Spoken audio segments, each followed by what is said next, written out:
Hello everyone. Oh dear, I should have looked at what number this is. Is this 17? I can't remember. Whatever video it is, it says underneath. So I just should look every time I come down to make my body. I just look at the last one. Duh. So here's the lovely Dottie. She's been to the groomers, as you can see. She's had a lovely trim. And she's looking all lovely, and I think she wants to get down. So, oh no, she's quite happy now, licking my arm. So, excuse me. So here we are, yeah, video 17 I think this is. And it's just going to be a quick one. And now we're going to start licking my face. It's just going to be a quick one. I'm just going to show you what I've been up to. The seal has finally arrived today. Today is Wednesday the 30th of July 2025. Where did July go? As of Friday, I will officially have had this car in the country for 2 months. And all I've done is rebuilt the gearbox and mostly rebuilt the engine and pissed about with a few other things. That's disgusting. I was expecting to have it on the road within a week. And yeah, so much has happened. I should have a really exciting video for you next week if you're into bodywork. I've got a good friend, Wayne, coming over, I hope, to help. It's got a dent in the sill on the right hand side. It looks like it's sort of brushed along a sort of, you know, a sort of foot tall post or something, or a tree stump, and it's just pushed the sill in. It hasn't even scratched the underseal on the sill, but it's just pushed it in. Now these sills are so good, you can run your fingers on the bottom. They're dead straight. They've never been jacked on. They're absolutely wonderful. There's no rust in them whatsoever. So it would be a real shame to sort of cut it off and repair it and that. So he's got one of these spot weld things. It spot welds on and just pull it. So hopefully you'll be coming over with that. We'll have a few beers and I'll do a bit of filming with it, hopefully. And you'll see it come out. He's going to come and help me do it, because if I go too far, it's very difficult to get it to go back in, because you can't get behind it to dress it. So yeah, so that's going to be interesting. It's only underneath the back door. It's only about this much. So that should be quite interesting. So yeah, in the meantime, I've been doing a little body work on the back. I don't remember if I told you or if you noticed it. The back end has had a whack. And it's in quite a complex area, so it's lots of sheets of metal all spot welded together, and they've all sort of, you know, and it's been very, very difficult to get out. I don't need to get it out per se, but when I convert this to two-door, the rear wings need to be removed, and I need to have the right shape there to weld in all the stiffeners and everything. So I just want to get it out so it's the right shape. Then when I've got it all right, obviously at some point as well, I'm going to be fitting the early rear panel, so I'll have the earlier backlights. So this car will look like a 77 sort of thing. A Series 1 car with the T-shaped backlights. They're my favourite. So that's what I'm going to be doing. The Series 3 lights that this has got are just disgusting. They come out onto the wing. They're horrible. In my opinion. That's just my opinion. So so there we go. So I'll show you a bit of that. It looks a right old mess at the moment, but I'm sure I can assure you once it's together it'll look great. I've also done some work on the carburetor, which I'm going to show you at the bench. So without further ado, let's go and have a look at what I've been doing. Okay, so holy cam video now, which is annoying for a lot of you, I know. So basically, yeah, there's our seal for the front of the crank. So you can see over there we have the engine, and we can get on with that now and get that put together. I was going to put some more stuff on the front of the engine, but I was thinking, you know, if I put the auxiliary shaft in, here, the pulley may well shroud some of these bolts, so I haven't bothered with any of it. And it's only 10 minutes work to fit all that sort of stuff anyway. Here is the carburetor. So there we go. Have a look at that. I won't be filming this going back together, the same as I didn't film it coming apart, because my advice to you, if you're ever doing this on whatever you're working on, whether it be for a V8, a 2-cylinder, a 2-year-old car or a 200-year-old car, just take loads and loads of photographs. Photograph everything. Look down in the top, you know, photograph this area here where the jet's sitting there close up so you can see the numbers on them, so you know they go back together right. Yes, we've got the Haynes manual. Yes, we've got all the description of what all the jet sizes are. Yes, we've got blown up just diagrams and everything, but you don't know that it's right. It's not written by a it's written by a professional at Haynes, but there are typos, you know, so be very, very careful. And also remember, if you've got one of these, this is a very late carburetor. it's not covered in the carburetor section of the Haynes manual. It's in the supplements bit at the back, and there's no diagrams or anything there other than how to set the fast and slow idle. So, you know, be very, very careful. I'm going to cover a few little hints and tips that I've picked up over my many years of messing around with this sort of junk. Use carb cleaner or petrol, okay, to clean your carburetor. That way, any seals or anything that you've got, you know, nylon seals, rubber O-rings, whatever, will be okay. If you start washing the carburetor off in paraffin and stuff, you will probably find the rubber seals will be attacked, and then you'll find going down the road one day your car just won't run, and you'll find that all the seals are rotted away. The other thing to remember, if you're going to be running your Classic in the UK and you're going to be using ordinary unleaded, you want to change this for a plastic float bowl, because the E10 fuel, 10%, I almost said Ethernet then, it's not Ether, is it? I can't remember what it is now. It will destroy this brass. Now I'm going to stick with Tesco's or Shell V-Power. Tesco's, apparently it's a high octane 99, and it's quoted as E5, so it's 5% ethanol. That's what I was looking for.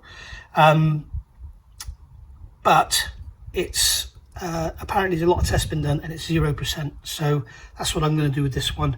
And this is only a temporary setup. And remember, this is only done to last a few weeks. It's unbelievable, isn't it? But I suppose when I come to sell it, I've got the record of all this work that's been done, and people can see that it's gone together and everything. So there's a lot of colds going about at the moment. So this is the top of the carburetor, obviously, and there's the choke. Okay, so that's all nice and clean, as you can see. All lovely. Some of it gets stained with petrol and just won't clean up, but hey, it's 43 years old. What do you expect? And it's actually 44 years old, because you can see there's a date stamp. It's got a 1 in the middle. I did see another date stamp somewhere. There we go, there it is. There's that one there. You can see that's got 81. So it's, what's that? April 81. So that is actually 44 years old. So there we go. Anything on this? That's got a 2 on it. I guess that means nothing. But maybe it's 82. It could be, because the car was registered in May 82. So there we go. But anyway, excuse me, there's all our parts. So we got our, that's a vacuum unit there for something or other. We've got the automatic choke mechanism here. It's got some mechanism on the back that goes up onto the choke flap there. We've got a gasket here for the base. That goes basically between this part and that part. So remember, if you get your gasket rebuild kit for this carburetor, it's the 32 ADF. If you get it from Ricambi, then it will be about half the price of everyone else, so bear that in mind. But the one problem is, because it's a sort of generic set for many different carburetors, I don't think all the carburetors have this. So you basically get 2 gaskets for this, and then you get 1 base gasket where you've got another one of these platforms underneath the carb on the manifold. So you need 2 base gaskets, and they only give you 1. So I've actually bought some gasket paper to make one, because I could only find one in Germany, and it was like £7 for the gasket, and then £10.25 postage or something. I thought, I'll sod that, just get some paper and make my own. Don't be tempted to use silicone or any sealants or whatever on carburetors, because the petrol will attack it. Bear that in mind, you have been warned. There's that plate that goes on the air filter. There's the accelerator pump. So that's going to pump in extra fuel. That's that one there. That's going to be replaced with a new one. So it's going to pump in extra fuel every time you put your foot down. The spindles here, you can see on here. That I've polished it with a stone. And the reason I've done that is, before I've taken it out, I've gone in there with a little stone and just polished it up, because you can get little edges on these shafts, especially after the screws have been screwed in. And when you pull them through, you can actually damage the aluminium bores in your body. The body is here in this case. So yeah, you have been warned. Also on this one, because some of it is outside the body, you will get deposits on there, so you need to make sure that's all cleaned off as well. Don't ever be tempted to just whack the spindle through, because this is This isn't even aluminium, this is monkey metal. It's rubbish. It's great for making cars because it's easy to cast very intricate surfaces and detail and everything. And it's fairly ductile for a casting, but it is very soft. It is monkey metal, and it will damage very easily. Same with all these screws and everything. These are all really soft, so make sure you use the right size screwdrivers. I don't actually mention that in the Haynes manual, but it's a common known fact. Weber carburetors, the screws are extremely soft. So there we go. And also what I've done here, even though they're the same, you can see I've marked them as secondary and primary, because they've obviously worn in, and you don't want to have them all bedded in again, do we? We've got a fuel filter there on the inlet neck, that's all going to be replaced. We've got the needle valve there, that's going to get replaced with its washer. All of the jets and everything remain. We've got new O-rings for everything. They don't give you an O-ring for this part here, unusually, so bear that in mind. You've also got, if you're going to do one of these, remember there's an O-ring on the back here. Don't miss that one out. There's quite a lot of O-rings in the kit that you don't use, but hey ho. Here's the bimetallic spring for the choke. Basically, the water goes into this area, heats up the aluminium, and then the spring gets heated and lets the choke off as the engine warms up. So there we go. So that's the carburetor. And as I say, I won't be filming it because I'll be using my phone because I've got loads of photographs on it of how it goes back together, where screws go and things like that. You need photographs because you need to know which way around these springs go, which one goes on first, where does it go, where are the washers, where are the spacers, is that way round or is it facing the other way, all that sort of stuff. You know, you think I'll take it apart and then you put it back together and you're absolutely buggered. So be very, very careful and just take lots of pictures. You can't take too many. So there we go. Oh, the other thing is this was a bit of a swine to get apart. Cleaned it out with a wire brush on a drill. Cleaned out the bore as well. There was a little bit of corrosion on it, which making it a little bit tight. It's a very clever sealing design on here. They've got a groove in here. You can see there's a groove been machined or cast into there. And then on here, there is a raised ring. So that obviously presses that gasket in real tight. So that's a really good idea, I think.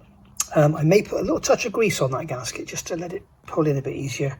But I won't be putting anything on any of the other gaskets. Don't ever put anything on the gaskets, not with a carburetor. So there we go. All right, and we've also got to set the float height. Remember, when you set the float height, always put the gasket on first, okay? Measure the set, do the height with the gasket. And use a drill for your 6mm when it's down, and you can use a vernier for the 13mm when it's up. Right, let's get it. Okay, so here we have the car. We've got some bits and pieces in the boot, as you can see. And I found some rust. Look at this. Look, I found a whole way through. They all seem to rust along here, along this panel. I got a new panel to go in here anyway, so I'm not worried about that. What are you, to? But it's not too bad, actually. Normally they're gone all the way along. I've seen pictures of them where you can actually see daylight through here, all the way along and through here. So there was I was tempted to buy it, but it looked very, very rusty. There was a Sport for sale in Italy, and it was £10,000 or €10,000, and it was a runner and everything, but it looked absolutely rotten. Everywhere you look, there was rust. So, you know, you don't want to be starting. I always say to yourself, if you're going to start a project, buy the best car you can, get the most solid car you can. There was no way I was going to go and buy an immaculate Fiat 131 Sport and then start cutting up and putting bodies on it. There's no way I was going to do that. What I was after was a good, solid, rust-free car. I don't care about dents. I don't care about the engine problems, the gearbox problems. I don't care about any of that. All I want is a solid floor and a solid roof. So this is the side that was dented. I think it's been hit twice because, as you can see here, we've got body filler in it. So it's been hit and then hit again. Now, one of the problems with these lights is they sit, you can see here where that mark is. The light, they decided to make the light come right out and it sits proud of the body. So if you reverse into a post or something, or you tap something like a big bumper on a Land Rover, say, you know, say you hit the back of that with this, that light is very strong and it actually stows the back wing in. Now the trouble is you've got a sheet of metal here, you've got a sheet of metal here which is your real panel, there's a sheet of metal here which is the inner section of this, okay, and then you've got the outer wing which comes around here, and that's all spot welded together there. So you've got 1, 2, 3 sheets of metal in there. And what happened on this side was it basically got pushed in here. I mean, I've pulled this out probably about 1 inch. It got pushed in, and the trouble is, because the area of the light, as you can see here, is only that, what it's done, it's sort of pushed it in, and it's, rather than just dented it in flat, it's kind of twisted it. So it's twisted around this point here, okay, and sort of, you can imagine it's gone in, and what it's done, it's gone in here and closed up. And you can see on this panel where I've cut it out, you can see here where it was creased, and that was actually creased to the point of overlapping. So basically what it did, it pushed in and pulled down. So this was all down. You can see there's a bit of a kink in it there, and you can see there was a bit of a kink in it there. It's pretty much come out. And I've been trying and trying and trying to get it out. And I managed to push out most of it by jacking off the strut tower up here. So I managed to get most of it out. But actually getting this corner to come out, because this is where what's happened is this part here has gone in and sort of created a dent in there. So you can see what it's like, what it was like. That has actually gone in and pushed everything back. And I don't know if you can see inside there, but you can see this has all been bent out.